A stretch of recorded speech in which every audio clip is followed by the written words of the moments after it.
Assalamualaikum warahmatullahi wabarakatuh. Perkenalkan, nama saya Ahmad Lamo SPD.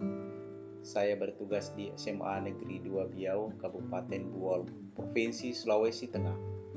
Saya salah satu peserta di kelas online pembuatan video pembelajaran inovatif berbasis PowerPoint di masa pandemi yang dilaksanakan oleh APKS PGRI Jawa Timur dan MGMP SMA Jawa Timur.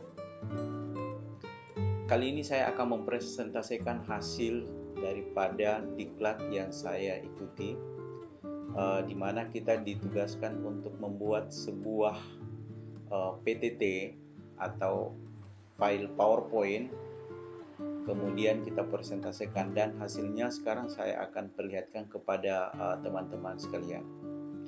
Karena saya mata pelajaran yang saya ampu adalah matematika, maka PTT yang saya sampaikan pada saat ini adalah matematika. Terlebih dahulu saya sampaikan bahwa PTT ini dibuat dengan menggunakan slide master dengan menu-menu seperti yang sudah ditampilkan. Tampilan ini sangat menarik. Perlu saya sampaikan bahwa menu-menu yang ada di samping beranda KIKD, indikator, materi, latihan soal, referensi dan penyusul, itu semua terhubung kepada halaman-halaman yang ada atau isi daripada slide PowerPoint ini. Seperti saya contohkan sini, saya klik KIKD, maka akan terhubung dengan halaman KIKD, indikator, maka akan terhubung secara langsung. Kemudian materi juga demikian, latihan soal. Di sini ada referensi, kemudian ada penyusul. Jadi semua terhubung atau dihiperlink ke halaman yang kita tuju. Kemudian di bagian bawah itu ada beberapa menu. Di sini ini adalah menu untuk kembali ke slide sebelumnya. Kemudian ini adalah kita menuju ke slide selanjutnya. Kemudian ini kita akan kembali ke beranda, kemudian tanda X jika akan kita keluar dari slideshow. Oke, saya akan memaparkan sedikit isi daripada PPT yang telah saya buat.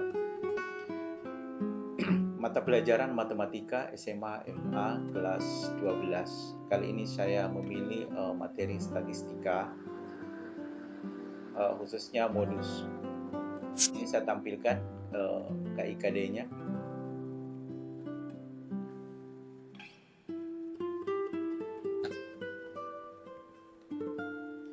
Kompetensi inti untuk pengetahuan kita tuliskan, ya tinggal ini adalah isi daripada kompetensi. Jadi kita tuliskan di sini kompetensinya dengan full animasi.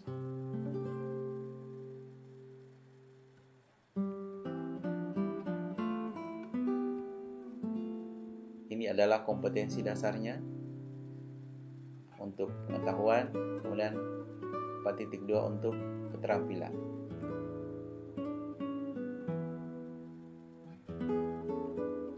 Untuk indikator, sini saya bacakan, menentukan ukuran pemusatan dan penyebaran data yang disajikan dalam bentuk tabel, distribusi frekuensi, dan histogram. Kemudian menyelesaikan masalah yang berkaitan dengan penyajian data, hasil pengukuran, dan pencacahan dalam tabel, distribusi frekuensi, dan histogram. Kita masuk ke materi. Materi sini saya ambil adalah ukuran pemusatan data khususnya pada modus. Modus adalah ukuran data yang sering muncul atau frekuensi yang paling banyak. Rumus daripada modus ditampilkan seperti ini. MO sama dengan L MO ditambah P dikali D1 per D1 ditambah D2. Kita akan bahas semua simbol-simbol yang ada pada rumus tersebut. MO adalah modus data berkelompok, itu nanti akan kita cari. Kemudian LMO adalah tepi bawah kelas. Tepi bawah kelas itu adalah batas bawah kelas dikurang 0,5. Kemudian P yaitu panjang kelas interval. D1, selisih frekuensi kelas modus dengan kelas sebelumnya. Kemudian D2, selisih frekuensi kelas modus dengan kelas berikutnya. Akan lebih jelasnya kita masuk ke contoh. Tentukan modus dari data berikut. Nah, ini diberikan sebuah tabel. Sudah ada kelas dan frekuensi terdiri dari 5 kelas. Kita akan menentukan modusnya. Pembahasan. Langkah pertama untuk menentukan modus dari sebuah tabel adalah kita harus menentukan frekuensi terbesarnya. Kita harus menandai, ternyata frekuensi terbesarnya adalah 20. Dari 20 itu kita sudah bisa menentukan kelas modus. Jadi kelas modusnya terletak pada interval kelas 45 sampai 49. Ya, ini teman-teman. Jadi dengan demikian diperoleh L modus adalah 45 batas bawah dikurangi 0,5 diperoleh 44,5. Kemudian P atau panjang kelas diperoleh 5. Maksudnya dari 30 sampai 34 itu adalah intervalnya sama dengan 5. D1 yaitu selisih antara frekuensi kelas modus dengan frekuensi sebelum kelas modus. Nah, di sini frekuensi kelas modusnya adalah 20 dan sebelumnya itu ada 7. Jadi D1 20 dikurang 7 sama dengan 13. Kemudian ada D2. D2 itu selisih antara frekuensi kelas modus dengan frekuensi setelah kelas modus. Yaitu 20 dikurang 8 sama dengan 12. Dari data-data yang sudah diketahui, nanti kita akan masukkan dalam rumus daripada modus. Nah, ini data-data yang kita ketahui. Nah, data-data ini kita masukkan dalam rumus. Nah, ini adalah rumusnya. Kita sudah mengetahui L-nya, kemudian P, D1, dan D2. Di sini kita akan masukkan bahwa MO sama dengan 44,5 itu adalah nilai L, ditambah 5 itu adalah nilai P, kemudian 13 itu adalah nilai D1, kemudian ada 12 itu adalah nilai dari D2. Tinggal menghitung sehingga diperoleh modusnya 47,1. Jadi sangat mudah dan menarik jika kita mengajarkan matematika dengan menggunakan PowerPoint. Ya, selanjutnya untuk banyak berlatih di rumah buat adik-adik sekalian.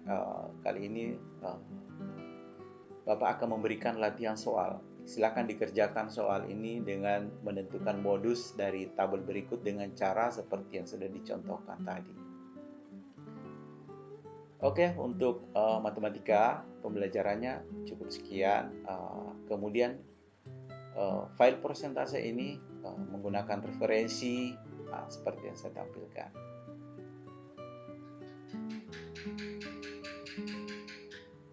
Ya, dan penyusunnya sendiri adalah saya sendiri. Saya juga tergabung di sebuah pelatih nasional pembuatan blog pembelajaran. Saya juga adalah wakil kepala sekolah SMA Negeri 2 Biau. Kemudian saya guru mata pelajaran matematika. Saya sangat berterima kasih karena saya telah diundang dan menjadi peserta diklat online pembuatan video pembelajaran inovatif berbasis PowerPoint di masa pandemi. Teman-teman, ini sangat bagus, sangat luar biasa. Kita mengajar dengan menggunakan PowerPoint. Jangan hanya semata-mata anak-anak diberikan buku kemudian disuruh merangkum, akhirnya anak-anak akan jemu sendiri. Marilah kita sama-sama berinovasi, terutama di masa sekarang ini kita sangat dituntut untuk lebih kreatif, membuat pembelajaran itu sangat menarik buat anak didik kita. Terima kasih kepada mentor, telah membimbing kami dalam pembuatan PPT ini. Saya menyadari ini masih banyak kekurangan. Mohon saran, kritik yang membangun sehingga penyusunan PPT selanjutnya akan lebih bagus lagi. Saya ucapkan banyak terima kasih. Sekian. Wassalamualaikum warahmatullahi wabarakatuh.